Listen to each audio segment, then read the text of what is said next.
우리나라의 역대 정권에서 친일파 후손들이 훈장을 받고 우리나라에 처벌을 받지 않고 오히려 기득권을 유지할 수 있었던 것을 좀 보도록 하겠습니다. 그래서 훈장을 받은 친일파인데 이승만 정권 때 162건이나 되는 많은 훈장들을 친일파들에게 줬어요.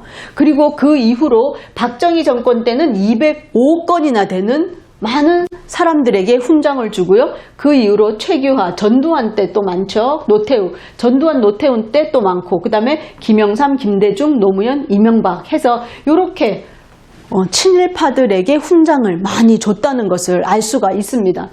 그리고 특히 이 직업별로 훈장을 수여받은 사람들의 직업이 뭐냐? 압도적으로 많은 게 뭔가요? 바로 군인입니다. 53명한테 몇 개를 줘? 180개를 줘. 한 사람 앞에 3개 이상씩 주는 거죠. 이렇게 이 군인들에게 남발을 했다는 거예요. 그 다음에 누군가요? 여기 보면 문화예술 분야에 또 많이 주게 되고요. 이런 일들이 있습니다. 그 외에 경찰이나 관료, 교육, 법조, 종교, 중추원, 친일 세력에게 많은 훈장을 줬다는 것을 알 수가 있습니다. 그래서 우리나라의 사학계에 많은 사람들이 이 친일 후손들이 그 사학을 보유하고 있어요. 그래서 교육계에 비리가 많은 것이 그러한 이유가 되겠습니다. 그리고 그 교육계에서 사람들에게 어떻게 교육을 시키냐가 아주 중요하잖아요. 그렇기 때문에 이렇게 아까 보면 국사편찬위원회에도 친일의 후손들이, 그리고 학계에도 이런 친일 후손들이, 또 사립학교 재단에도 많은 친일파 후손들이 있음으로 인해서 이러한 애국, 그 다음에 독립운동의 역사가 알려지지 않은 부분이 많이 있다고 하겠습니다. 그래서 대표적으로 보면 우리가 기억하는 친일파 대표적인 악질 경찰들이 있는데요. 바로 노독수를 이야기합니다. 우리가 전 시간에 의열투쟁 이야기하면서 김원봉, 의열단 단장 김원봉을 이야기하면서 김원봉이 북한으로 갈 수밖에 없었던 이유를 얘기하면서 나온 사람이 노독술이잖아요. 일제경찰 노독술. 이 사람은 보면 수많은 독립운동가를 고문을 하고 그랬던 고문 기술자였어요. 그런 사람이었는데 보세요. 1943년에 일제 훈 8등 서보장이라 그래서 일본으로부터 훈장도 이렇게 받고, 또 친일 반민족 행위자로 두 번째로 박흥식에 이어서 체포가 되는 그런 사람이거든요. 근데 이 사람은 어떤 일들을 했느냐 보면 일제강점기 고문 방법의 70%를 내가 만들었다라고 이야기합니다. 그러면 보세요. 뭐예요? 혀 뽑기.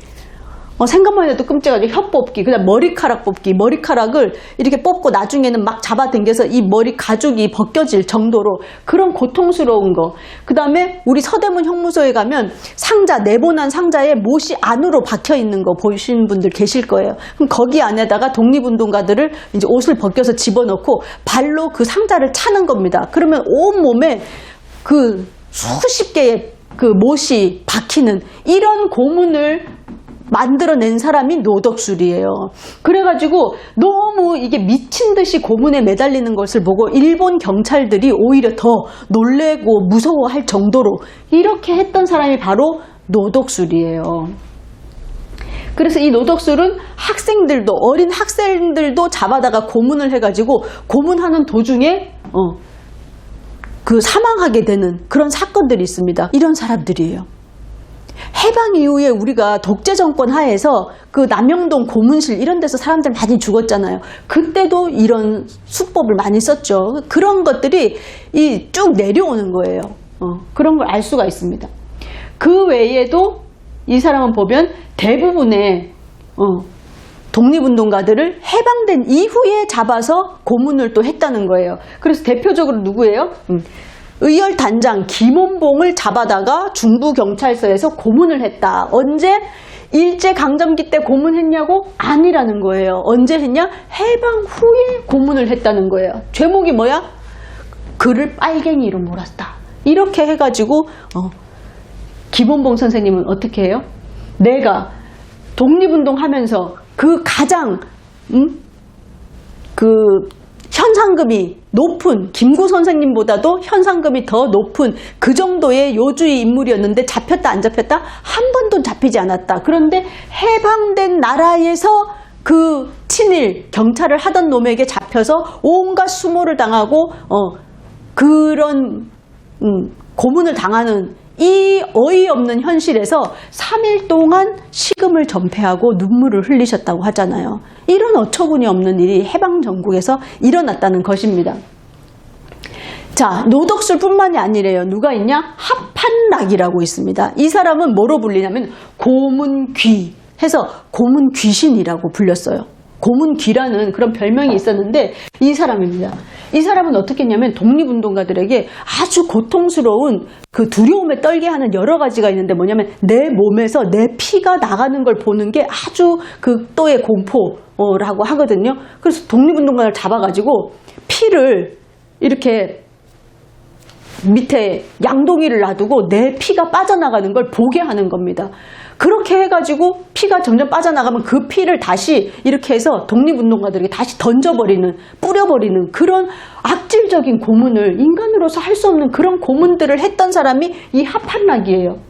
이 나이 들어서까지 이 모습 보세요. 나중에 해방된 이후에 어떻게 됐냐? 이런 사람들 어때야 되겠습니까? 우리 독립운동가들을 그렇게 잔인하게 고문했던 이 사람들 떵떵거리며 살았어요. 그래서 경상도 지역에 가가지고 큰 기업을 운영하고 나중에는 또 금융업에도 활동을 하면서 엄청나게 부자로 평생 떵떵거리고 살았다는 거 아니겠습니까? 이런 얘기를 들으면 정말 피가 거꾸로 솟는 그런 일인 거죠. 자, 또 대표적인 논란의 인물이 또 김창룡이 되겠습니다.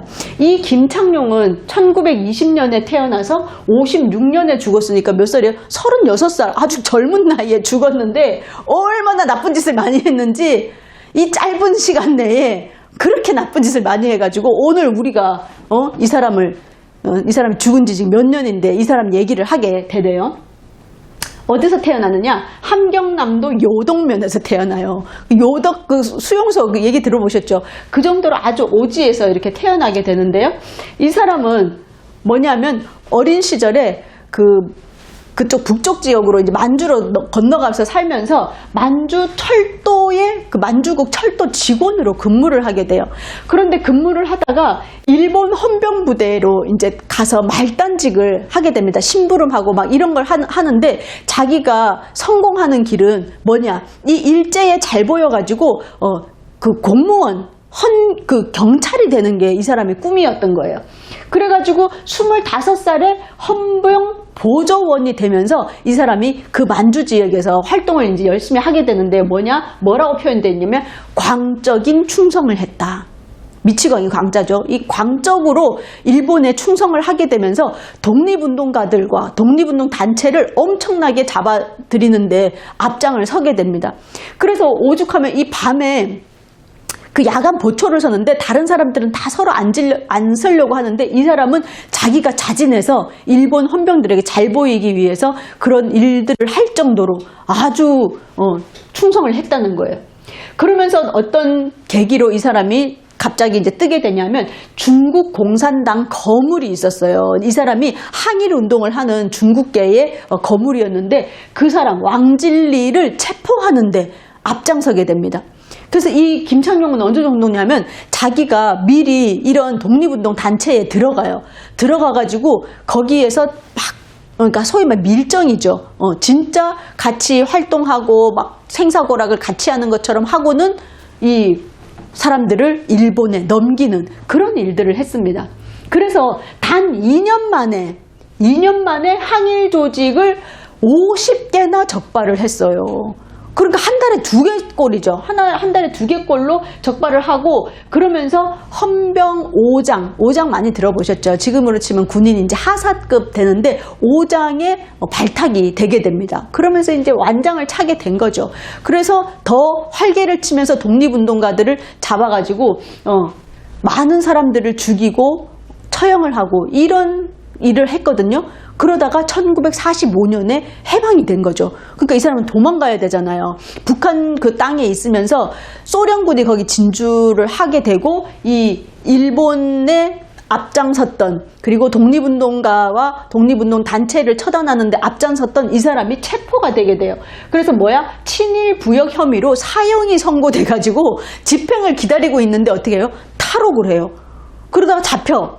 근데 또 탈옥을 해. 2번이나 탈옥을 할 정도로 그런 사람이었어요. 그래가지고 이 북한 쪽에 있으면 죽겠다 싶어가지고 남한으로 이렇게 내려오게 됩니다. 그래서 남한으로 내려왔는데, 내려와서는 사관학교에, 임시 사관학교를 아주 짧은 뭐 3개월에서 6개월 사이에 훈련을 받으면 바로 군인이 될 수 있는 그 사관학교에 들어가가지고 임관을, 소위로 임관을 하게 되고요. 그 다음에 이제 정보계로 들어가서 활동을 하게 됩니다. 그러면서 자기가 이렇게 독립운동 단체를 많이 잡았던 그런 정보력이 있다. 이래가지고 여기에서 그걸 인정을 받아요. 그래서 여기서 활동을 하는데 1948년에 여순 사건이 일어나게 되잖아요. 여수 순천 사건. 그 사건이 일어났을 때 숙군이라 그래가지고 군대 내에 조금이라도 공산주의를 옹호한다거나 이런 사람들을 다 숙청해버리는 그런 사건이 있었어요. 그때 이 사람이 앞장서서 김창룡이 숙군 작업을 펼치게 됩니다. 그러면서 1,500명 정도의 군인들을 이제 처단을 하게 되는데 그 안에 누가 들어가요? 박정희 대통령이 들어가죠. 이때 박정희의 형님이, 박정희 대통령의 형님이 남로당의 지도자였잖아요. 그러면서 그런 걸로 인해 가지고 박정희도 이 김창룡한테 잡혀가지고 고문 받았대잖아요. 고문 받고. 근데 이거를 살려준 사람이 누구야? 그 백선엽이 네가 남로당을 다 불면 내가 살려주겠다 해서 다 불어서 다 죽고 남로당 다 죽죠. 그리고 살아남은 사람이 박정희가 아니겠습니까? 이런 일들이 있었다는 거예요. 거기에 앞장섰던 사람. 그리고는 이제 1949년 방첩대라고 해서 CIC, 우리나라에 이런 반공을 내세우면서 군, 경찰들을 지도하던 거기에 대장으로 올라가는 그런 특진을 하게 됩니다. 그러다가 1950년 바로 6.25 전쟁이 일어나게 되는데요. 그 6.25 전쟁이 일어나기 전에 어떤 일이 있었어요? 1949년 6월 26일 날 백범 김구 선생님이 암살을 당하잖아요. 누구에 의해서? 안두희에 의해서. 그래서 제가 그 현장 답사 이렇게 갈 때 백범 김구 기념관에 가면 김구 선생님이 그 암살 당하셨을 때 입은 그 피에 묻은 그 옷이 있거든요. 그 옷을 보면서 우리 아들이 물어보는 거예요. 엄마 누가 죽였어? 그래서 안두희라는 사람이 죽였어. 근데 국군이네? 왜 일본 사람이 죽인 게 아니라 우리나라 사람이 군인이 죽였어? 제가 사실 할 말이 없는 거예요. 그 어렸을 때 아들한테 누가 우리나라 사람이 김구 선생님을 죽였다니까요. 암살을. 그랬을 때 이 사람이 군인인데 그 안두희를 처단하고자 하는 사람들이 많이 있었잖아요. 잡혔을 때 뭐라고 했냐면 백범 암살을 김창룡이 지시했다라고 안두희가 증언을 합니다. 근데 그 다음날 말을 바꿔버리죠. 내가 어제 말을 잘못했다. 이렇게 또 하루아침에 말을 바꿔버리는데 이런 이야기가 있을 정도로. 그러면서 그때 뭐라 그랬다 그러죠? 이 김구 암살을 김창룡이 지시했다라고 합니다. 그래서 안두희가 이제 암살하고 나서 바로 잡혀가거든요. 잡혀가는데 막 끌려간 게 아니라 아주 정중히 모시고 딱 가는데 앞에 누가 앉아있어? 김창룡이 앉아있어. 근데 안두희에게 뭐라고 얘기했대요? 첫 말이 안의사 수고했소. 이랬대잖아요. 백범 김구 선생을 죽인 안두희에게 의로운 사람이라는 이름을 붙이면서 수고하셨소라고 이야기를 했다는 게 바로 김창룡입니다. 그러고 나서는 6.25 전쟁이 일어나고 이승만 대통령이 국민 여러분 우리가 다 지키고 있습니다. 우리가 이기고 있습니다. 걱정하지 말고 서울을 지키십시오. 그래도 어떻게 해요? 자기는 벌써 대전까지 내려가 있었어. 그 도망가면서. 그렇게 하고는 서울에 남아있던 사람들이 북한군에 의해 가지고 점령을 당하고 나중에 인천 상륙작전 해가지고 다시 서울 수복하게 되잖아요. 그러니까 그 3개월 동안 북한에 도움을 줬다고 이래가지고 거기 우리 시민들, 국민들을 학살을 막 하게 되잖아요. 그때 군 검경 합동수사본부장의 임명이 돼요. 이 김창룡이. 그래가지고 부역자들 처벌하고 그 태극기 휘날리며라는 영화에 보면 그 뭐 배식 한번 타왔다고 또 그 사람 북한군한테 뭐 잘 수 있는 집 조금 내줬다고 그 사람들 다 검거해서 15만 3,825명입니다. 검거를 하고 이 중에서 서울에 있는 사람만 1,298명을 처형을 시켜버려요. 그래서 막 그때 보면 구덩이 파가지고 막 총 쏘아서 죽여버리고 하는 거, 막 생매장하는 거 그런 기록들이 남아있잖아요. 그 일에 앞장섰던 사람이 누구야? 바로 이 김창룡이 대장으로 있으면서 그 일들을 했다는 것입니다. 그래서 그 고문으로 뭘 받아? 태국 무공 훈장을 받았다는 거예요. 그러면서 이 사람은 무슨 얘기를 했냐? 빨갱이가 없으면 빨갱이를 만들면 된다. 이렇게 얘기했어요. 그래서 대표적으로 지리산 상녀 사건이라고 있어요. 지리산에 이제 마을에서 또 사람이 돌아가셨어. 그래갖고 상녀를 메고 가는데 그 상녀 안에 이 총만 좀 넣고 가라고. 그래서 뭐 명문도 모르고 총을 넣고 가다가 나중에 그걸 조작해가지고 지리산 저기에 빨갱이들이다 해가지고 그 마을에 그냥 상녀 메고 가던 사람들 다 간첩으로 몰아가지고 사형시켜버린 사건이에요. 그리고 삼각산 사건, 여기 서울에 있는 삼각산에 왔다 갔다 하는 사람들도 또 빨갱이로 엮어서 하는 사건. 금정산 재소자 사건, 대구에 있는 그 수용소에 있던 사람들을, 재소자들을 내가 빼줄 테니까 우리한테 내가 하라는 대로 해라. 그래서 좋다. 이래서 감옥에 있던 사람들 빼와가지고 부산에 있는 금정산에 올라가게 합니다. 그래가지고 거기 또 나중에 경찰들이 막 올라가요. 그래갖고 이 우리 옛날에 왜 공비 간첩 알아보는 법 이래서 뭐 새벽에 산에서 내려온다 뭐 이런 거 있었잖아요. 바지에 흙이 묻어 있다 이런 사람은 112, 123에 신고하세요 뭐 이런 거 있었잖아요. 그런 것처럼 해가지고 금정산에 가 있는 사람들을 그냥 막 해가지고 이것도 빨갱이다, 간첩이다 라고 몰아서 이런 반공 사건을 일으킨 거예요. 그래서 이거를 빌미로 뭐를 해? 부산 정치 파동이라든지 이런 사건을 일으켜가지고 아까 국회 프라치 사건이나 이런 거랑 다 엮어서 반민특위를 해체하는 그 배경으로 사용됐던 것이 바로 이러한 간첩 조작 사건이 되겠습니다. 그래서 지금 이승만 대통령한테 이 훈장 받는 김창룡의 모습이잖아요. 이 김창룡은 우리 김시현 독립운동가인데요. 이분이 지금 혀가 없어요. 왜냐하면 일제강점기 때 그 체포가 돼요. 체포가 되는데 비밀을 계속 발설하게 하니까 그걸 말을 안 하려고 하다가 이제 잠을 안 재우는 고문 끝에 하면 저절로 막 말이 나오니까 내가 이 고문을 못 견딜 수도 있겠다 싶어서 스스로 혀를 깨물게 되죠. 그 장면이 어디 나오면 영화 밀정에 공유 배우가 연기했던 그분이 바로 이 김시현 독립운동가거든요. 이분을 검거하고 하는 데에 또 앞장선 사람이 이 김창룡이에요. 그리고는 여기 보면 이런 학살 사건들 있잖아요. 아까 부역자, 6.25 전쟁 끝나고 부역자들 학살 사건들의 보도연맹 사건, 그런 사건들을 앞장서서 지휘했던 사람이 이 김창룡이에요. 그래서 지금 전국에 보면 밀양이라든지 부산 보도연맹 사건, 뭐 울산, 전국 각지에서 이런 보도연맹 때 학살된 이 많은 사람들에 대한 영령을 위로하는 일들이 전국에서 일어나고 있습니다. 그래서 이런 많은 6.25 전쟁 안에서 이 수많은 학살들이 일어난 것들 도대체 어떻게 책임을 지려고 정말 이런 나쁜 짓들을 했는지 여기에 앞장섰던 사람들이에요. 그러니까 일본 일제강점기 때 그 독립운동가들에게 잔인한 일을 하고는 또 6.25 전쟁 때는 이렇게 또 북한군 빨갱이 이래서 또 프레임을 씌워가지고 하고 그 다음에는 양민들도 이렇게 많은 학살을 했던 그 죄의 역사가 이어져 오는 것이죠.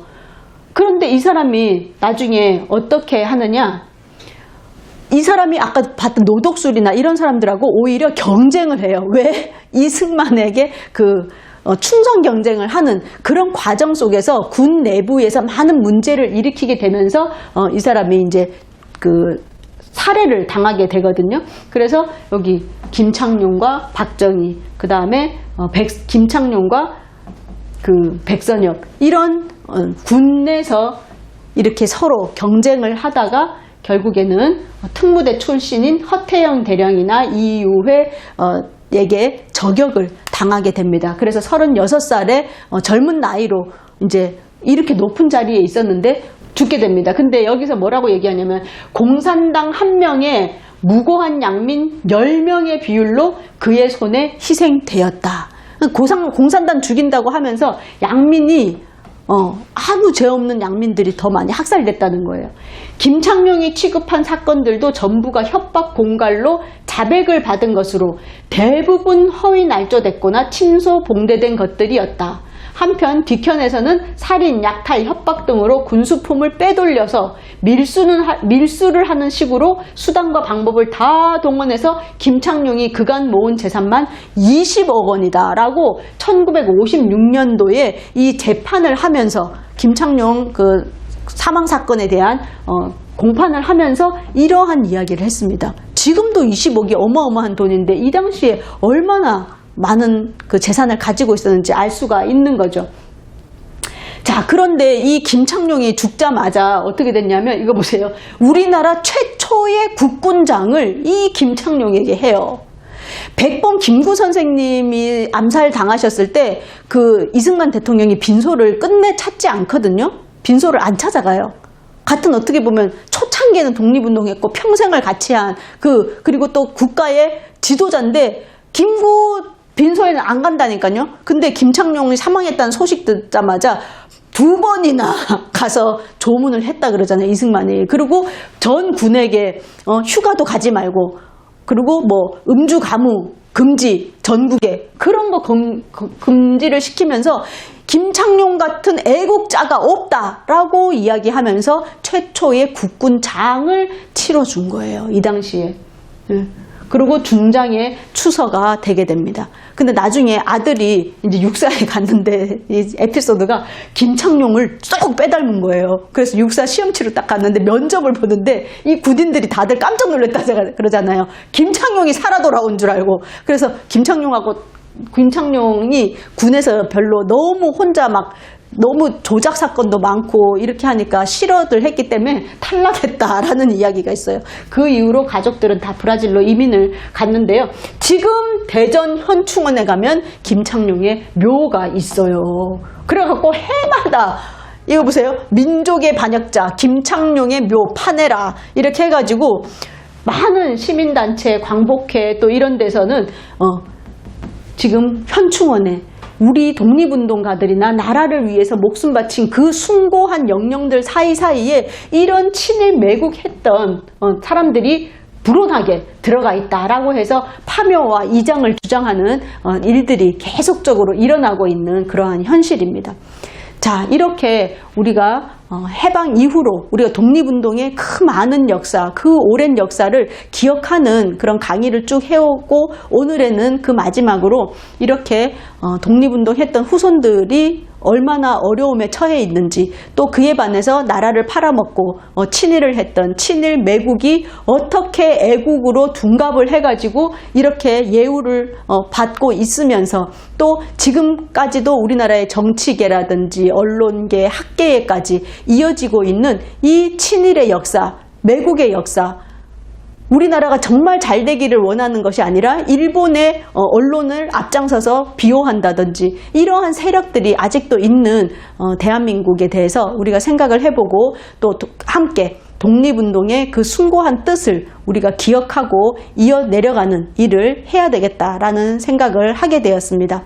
네, 그동안 광명지회에서 이러한 강의를 마련해 주어가지고 여기까지 오게 되었습니다. 그동안 성원해 주신 여러분들 감사드립니다. 감사합니다.